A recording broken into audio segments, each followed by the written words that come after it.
नमस्कार दोस्तों। जब बुढ़ापे में अकेला ही रहना है तो औलाद क्यों पैदा करें, उन्हें क्यों काबिल बनाएं जो हमें बुढ़ापे में दर दर के ठोकरें खाने के लिए छोड़ दे। क्यों दुनिया मरती है औलाद के लिए।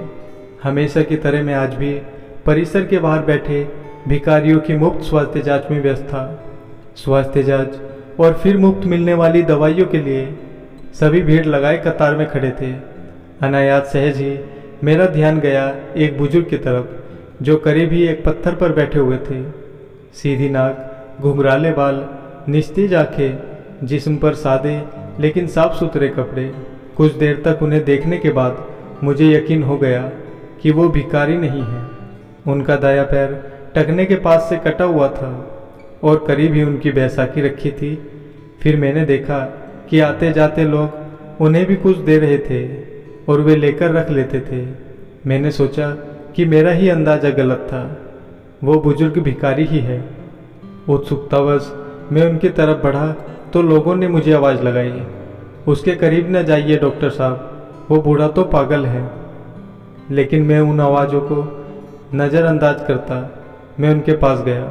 सोचा कि जैसे दूसरों के सामने वे हाथ फैला रहे थे वैसे ही मेरे सामने भी हाथ करेंगे। लेकिन मेरा अंदाज़ा फिर चूक गया। उन्होंने मेरे सामने हाथ नहीं फैलाया। मैं उनसे बोला, बाबा आपको भी कोई शारीरिक परेशानी है क्या? मेरे पूछने पर वे अपनी बैसाखी के सहारे धीरे से उठते हुए बोले, good afternoon doctor, I think I may have some eye problem in my right eye. बढ़िया अंग्रेजी सुन में अवाक रह गया। फिर मैंने उनकी आंखें देखी, पका हुआ मोतियाबिंद था उनकी आंखों में। मैंने कहा, मोतियाबिंद है बाबा, ऑपरेशन करना होगा। मैंने पूछा, बाबा आप यहाँ क्या कर रहे हैं? बुजुर्ग, मैं तो यहाँ रोज़ ही 2 घंटे भीख मांगता हूँ सर। मैं ठीक है, लेकिन क्यों बाबा? मुझे तो लगता है आप बहुत पढ़े लिखे हैं। बुजुर्ग हंसे और हंसते हुए ही बोले, पढ़े लिखे? मैंने कहा, आप मेरा मजाक उड़ा रहे हैं बाबा। बाबा बोले, oh no doctor, why would I sorry if I hurt you. मैं हर्ट की बात नहीं है बाबा, लेकिन मेरी कुछ समझ में नहीं आ रहा। बुजुर्ग बोले, समझकर भी क्या करोगे डॉक्टर? अच्छा ओके, चलो हम उधर बैठते हैं, वरना लोग तुम्हें भी पागल हो कहेंगे। और फिर बुजुर्ग हंसने लगे। करीब ही एक वीरान टपरी थी, हम दोनों वहीं जाकर बैठ गए। Well doctor, I am mechanical engineer. बुजुर्ग ने अंग्रेजी में ही शुरुआत की। मैं कंपनी में सीनियर मशीन ऑपरेटर था। एक नए ऑपरेटर को सिखाते हुए मेरा पैर मशीन में फंस गया था और ये बैसाखी हाथ में आ गई। कंपनी ने इलाज का सारा खर्च किया और बाद में कुछ रकम और सौंपी और घर पर बैठा दिया, क्योंकि लंगड़े बैल को कौन काम पर रखता है सर। फिर मैंने उस पैसे से अपना ही एक छोटा सा वर्कशॉप डाला, अच्छा घर लिया। बेटा भी मैकेनिकल इंजीनियर है। वर्कशॉप को आगे बढ़ाकर उसने एक छोटी कंपनी और डाली। मैं चकराया और बोला, बाबा तो फिर आप यहाँ इस हालत में कैसे?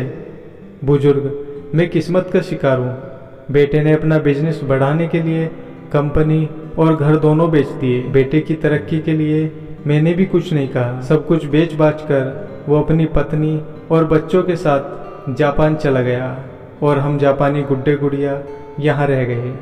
ऐसा कहकर बाबा हंसने लगे। हंसना भी इतना करुण हो सकता है, ये मैंने पहली बार अनुभव किया। फिर बोला, लेकिन बाबा आपके पास तो इतना हुनर है कि जहाँ लात मारे वहाँ पानी निकाल दे। अपने कटे हुए पैर की ओर ताकते हुए बुजुर्ग बोले, लात कहाँ और कैसे मारूं, बताओ मुझे। बाबा की बात सुन मैं खुद भी शर्मिंदा हो गया। मुझे खुद बहुत बुरा लगा। प्रत्यक्ष में बोला, आई मीन बाबा, आज भी आपको कोई भी नौकरी दे देगा, क्योंकि अपने क्षेत्र में आपको इतने सालों का अनुभव जो है। बुजुर्ग, यस डॉक्टर, और इसी वजह से मैं एक वर्कशॉप में काम करता हूँ। 9,000 रुपये तनख्वाह मिलती है मुझे। मेरी तो कुछ समझ ही नहीं आ रहा था। मैं बोला, तो फिर आप यहाँ कैसे? बुजुर्ग, डॉक्टर, बेटे के जाने के बाद मैंने एक चाल में एक टीन की छत वाला घर किराए पर लिया। वहाँ मैं और मेरी पत्नी रहते हैं। उसे पैरालिसिस है, उठ बैठ भी नहीं सकती। मैं 10 से 5 नौकरी करता हूँ। शाम 5 से 7 इधर भीख मांगता हूँ और फिर घर जाकर तीनों के लिए खाना बनाता हूँ। आश्चर्य से मैंने पूछा, बाबा अभी तो आपने बताया कि घर में आप और आपकी पत्नी है, फिर ऐसा क्यों कहा कि तीनों के लिए खाना बनाते हो? बुजुर्ग, डॉक्टर मेरे बचपन में ही मेरी माँ का स्वर्गवास हो गया था। मेरा एक जिगरी दोस्त था, उसकी माँ ने अपने बेटे जैसे मुझे भी पाला पोसा। 2 साल पहले मेरे उस जिगरी दोस्त का निधन हार्ट अटैक से हो गया, तो उसकी 92 साल की माँ को मैं अपने साथ अपने घर ले आया। तब से वो भी हमारे साथ ही रहती है। मैं अवाक रह गया। इन बाबा का तो खुद का भी हाल बुरा है। पत्नी अपंग है, खुद का एक पाँव नहीं, घर बार भी नहीं। जो था वो बेटा बेचकर चला गया और ये आज भी अपने मित्र की माँ की देखभाल करते हैं। कैसे जीवट इंसान है ये। कुछ देर बाद मैंने सामान्य स्वर में पूछा, बाबा बेटा आपको रास्ते पर ले आया, ठोकरे खाने को छोड़ गया, आपको गुस्सा नहीं आता उस पर? बुजुर्ग, नो नो डॉक्टर, अरे वो सब तो उसी के लिए कमाया था, जो उसी का था उसी ने ले लिया, इसमें उसकी गलती कहाँ है? लेकिन बाबा लेने का ये कौन सा तरीका हुआ भला? सब कुछ ले लिया, ये तो लूट हुई। अब आपके यहाँ भीख मांगने का कारण भी मेरी समझ में आ गया है बाबा। आपकी तनख्वाह के 9,000 रुपये में आप तीनों का गुजारा नहीं हो पाता, अतः इसलिए आप यहाँ आते हो। बुजुर्ग, no you are wrong doctor, 9,000 में मैं सब कुछ मैनेज कर लेता हूँ, लेकिन मेरे मित्र की जो माँ है उन्हें डायबिटीज़ और ब्लड प्रेशर दोनों हैं, दोनों बीमारियों की दवाई चल रही है उनकी। बस 9,000 रुपये में उनकी दवाइयाँ मैनेज नहीं हो पाती।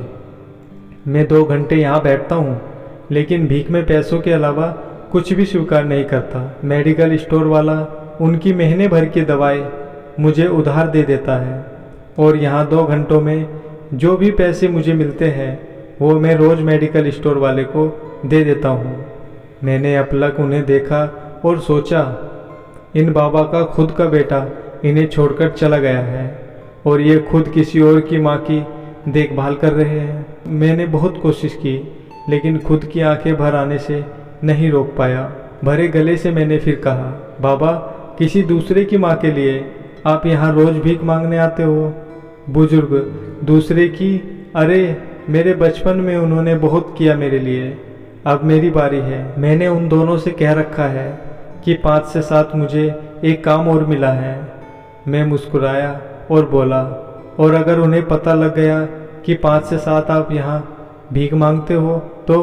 बुजुर्ग, अरे कैसे पता लगेगा, दोनों तो बिस्तर पर है। मेरी हेल्प के बिना वे करवट तक नहीं बदल पाती, यहाँ कहाँ पता करने आएगी? बाबा की बात पर मुझे भी हंसी आई, लेकिन मैं उसे छिपा गया और बोला, बाबा अगर मैं आपकी माँ जी को अपनी तरफ से नियमित दवाई दूँ तो ठीक रहेगा ना? फिर आपको भीख भी नहीं मांगनी पड़ेगी। बुजुर्ग, नो डॉक्टर, आप भिखारियों के लिए काम करते हैं, माँ जी के लिए आप दवाई देंगे तो माँ जी भी तो भिखारी कहलाएगी। मैं भी समर्थ हूँ डॉक्टर, उनका बेटा हूँ मैं। मुझे कोई भिखारी कहे तो चलेगा, लेकिन उन्हें भिखारी कहलवाना मुझे मंजूर नहीं। ओके डॉक्टर, अब मैं चलता हूँ, घर पहुँचकर अभी खाना भी बनाना है मुझे। मैंने निवेदन स्वरूप बाबा का हाथ अपने हाथ में लिया और बोला, बाबा भिखारियों का डॉक्टर समझकर नहीं, बल्कि अपना बेटा समझकर मेरी दादी के लिए दवाई स्वीकार कर लीजिए। अपना हाथ छुड़वाकर बाबा बोले, डॉक्टर अब इस रिश्ते में मुझे मत बांधो प्लीज़, एक गया है हमें छोड़कर, आज मुझे सोपन दिखाकर कल तुम भी मुझे छोड़ गए तो अब सहन करने की मेरी ताकत नहीं रही। ऐसा कहकर बाबा ने अपनी बैसाखी संभाली और जाने लगे, और जाते हुए अपना एक हाथ मेरे सर पर रखा और भर भराई ममतामयी आवाज़ में बोले, अपना ध्यान रखना मेरे बच्चे। शब्दों से तो उन्होंने मेरे द्वारा पेश किए गए रिश्ते को ठुकरा दिया था, लेकिन मेरे सिर पर रखे उनके हाथ के गर्म स्पर्श ने मुझे बताया कि मन से उन्होंने इस रिश्ते को स्वीकारा था। उस पागल कहे जाने वाले मनुष्य के पीठ फेरते ही मेरे हाथ अपने आप प्रणाम की मुद्रा में उनके लिए जुड़ गए।